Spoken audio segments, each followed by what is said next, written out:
et bienvenue dans notre nouvelle émission Impact Live. Si je vous dis, est-ce que Dieu existe?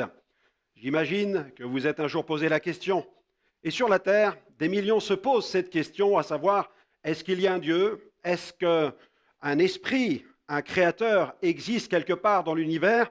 Ou sommes-nous tout simplement le fruit du hasard? C'est cette question que se posait un jour une petite fille à la sortie de l'école. Je me souviens de la scène. J'étais allé chercher Johanna, notre fille, à la sortie de l'école. Je m'étais abrité dans un abribus. Il pleuvait à seau.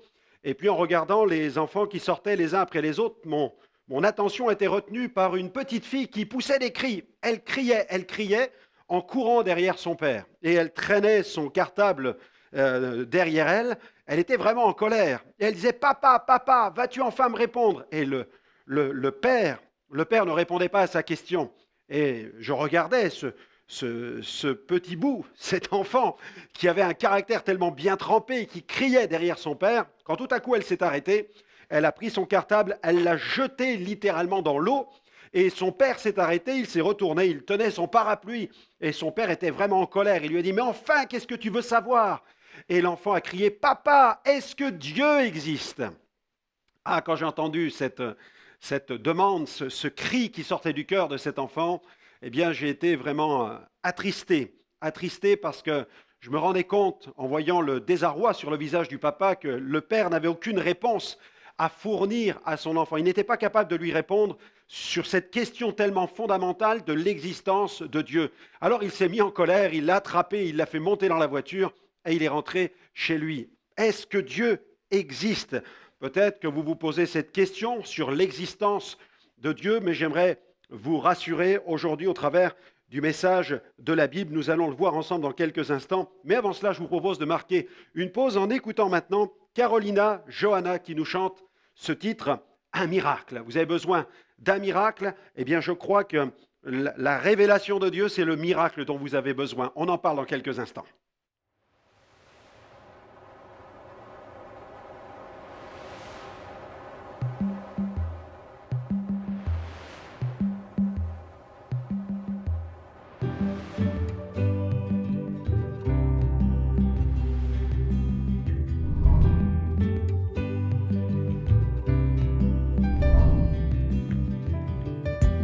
Allongé au bord de la mer,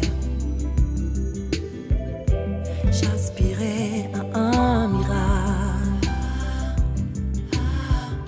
Par des soupirs et des prières, j'ai levé mon cœur vers toi. Soudain dans le ciel surgit un signe, évidence de ton amour pour moi. Un cœur dans la nuit et tu dessines pour me rappeler que tu es là. Oui, je veux voir un miracle, un miracle, un miracle. Oui, je veux voir un miracle, un miracle, un miracle. Oui, je veux voir un miracle, un miracle, un miracle. Oui, je veux voir un miracle, un miracle, un miracle. Oui, je veux voir.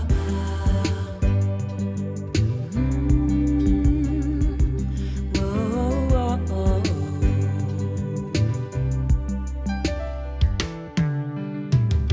Et dans le sable, je dessine l'état de mon cœur et de mes pensées. À l'aide d'une pierre, j'imagine l'enfant que tu m'as envoyé.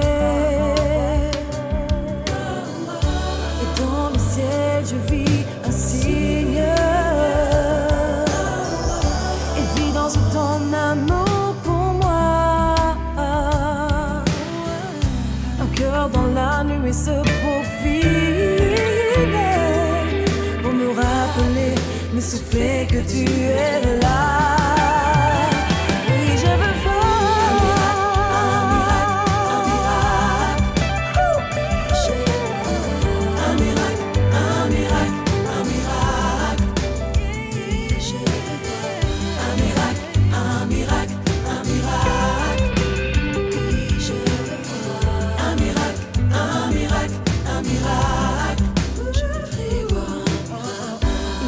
nos craintes et nos désirs, les plus imprévisibles. Oh, nos rêves, nos besoins, notre avenir. Oh, oh, oh. Il trace pour nous un chemin, assure nos lendemains. En lui, j'ai décidé de croire. En lui, j'ai retrouvé l'espoir.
Soit ton miracle.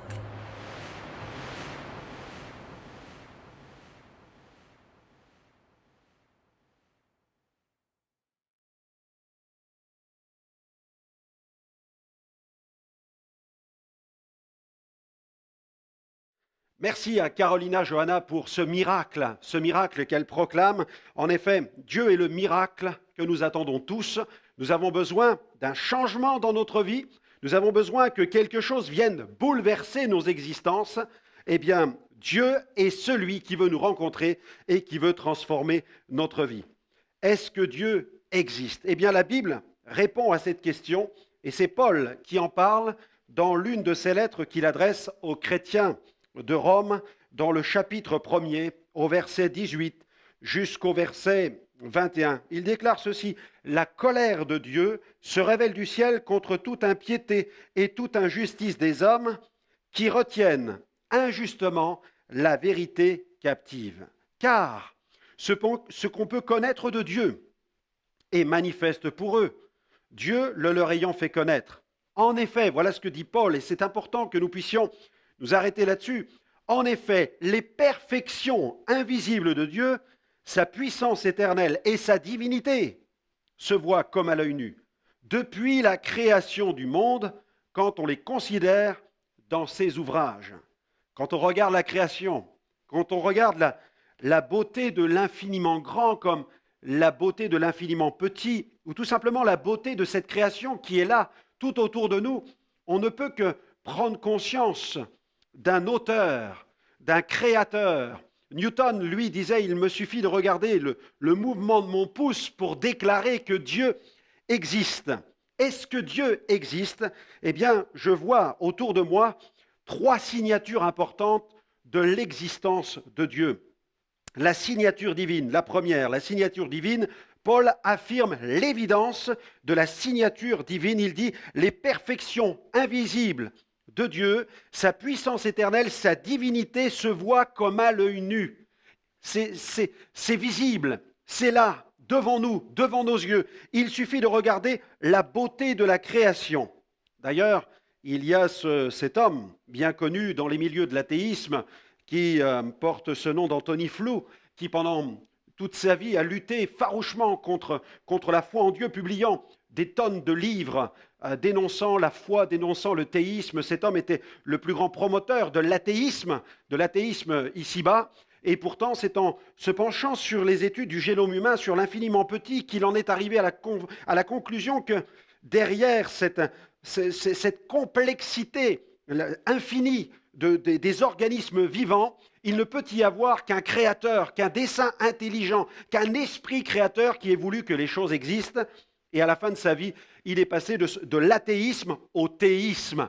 Il a fait une partie du chemin. Et j'aimerais que vous fassiez l'autre partie du chemin. Non seulement, je ne veux pas que vous parveniez seulement à la conviction qu'il y a un créateur qui existe, mais j'aimerais que vous puissiez découvrir Dieu comme étant votre créateur. C'est ce que Jésus a dit à un moment dans un affrontement avec les pharisiens. Il ne leur reprochait pas de croire en Dieu, il leur reprochait de ne pas avoir Dieu pour père.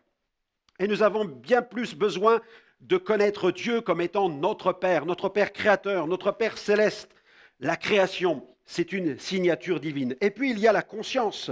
Descartes, à qui nous devons le courant de pensée rationaliste, affirmait que la conscience était la preuve de l'existence d'une conscience supérieure. Imaginez, pensez quelques instants à votre conscience. Si vous possédez, parce que vous possédez une conscience, elle est en elle-même le témoignage d'une hyper-conscience qui vous a doté de cette conscience. Dans Proverbes chapitre 20, verset 27, il est écrit que le souffle de l'homme est une lampe de l'Éternel, il pénètre jusqu'au fond des entrailles. Et Paul a expliqué que Dieu a gravé ses lois dans notre conscience. La Bible enseigne que la conscience nous tient de loi. Elle nous pointe du doigt derrière son pupitre pour montrer les vraies couleurs, le véritable état de notre âme. Et nous sommes pécheurs, c'est ce qu'elle nous dit, c'est ce qu'elle nous apprend. Donc la nature et la conscience ont pour mission de nous rappeler que le Créateur porte un regard bienveillant sur sa création. La conscience humaine va nous conduire à rendre compte un jour à la conscience supérieure divine. Et puis il y a une troisième preuve. Donc la signature divine dans la création, la conscience dont Dieu nous a dotés, et puis la croix. La Bible dit que Dieu prouve son amour envers nous alors que nous étions encore dans nos péchés. Christ est mort pour nous. La croix, la mort de Jésus sur la croix est encore une preuve que Dieu nous donne. La beauté de la création, la conscience que Dieu a mis au plus profond de nous, qui nous tient de loi. Et puis la croix, le témoignage de l'amour de Dieu manifesté sur la croix pour nos péchés. Jésus est mort sur la croix. Dieu nous a donné sa preuve de son amour, la preuve vivante, l'incarnation de l'amour de Dieu. L'incarnation de la preuve de Dieu se trouve dans la personne même de Jésus qui est venu sur la terre, qui a vécu une vie parfaite et qui s'est donné pour nos péchés. Je vous invite, là où vous êtes, à vivre cette quatrième preuve, celle d'une expérience personnelle avec Jésus, en le recevant maintenant dans votre cœur. Faites une prière et vivez une autre expérience. Recevez une autre preuve. Dites, Seigneur, révèle-toi maintenant. Révèle Jésus dans ma vie. Pardonne mes péchés. Remplis-moi de ta présence. Libère mon âme de sa culpabilité. Donne un sens à ma vie. Amen. Je veux déclarer que Jésus est le sauveur du monde et qu'il est le Dieu tout-puissant qui a donné sa vie sur la croix pour mes péchés. Amen. Amen. Que Dieu vous bénisse et je vous invite à me retrouver dans une prochaine émission où vous allez poursuivre cette découverte magnifique de l'Évangile qui est une bonne nouvelle.